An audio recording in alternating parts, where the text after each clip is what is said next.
Welcome to this mini tutorial on how to track time in COR. It is important to track time spent on tasks as it will allow for better visibility on time spent per client as well as give project managers visibility into real-time capacity to take on new work. COR has several easy ways to track time towards tasks, and in this video, we are focusing on the timer. When you begin working on a task, simply click the play button on the right side of the specific task to start the timer.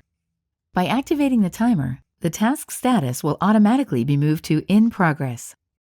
Once you have finished working on the task, you can click the Stop button, click Accept, and the time will automatically be registered toward the task.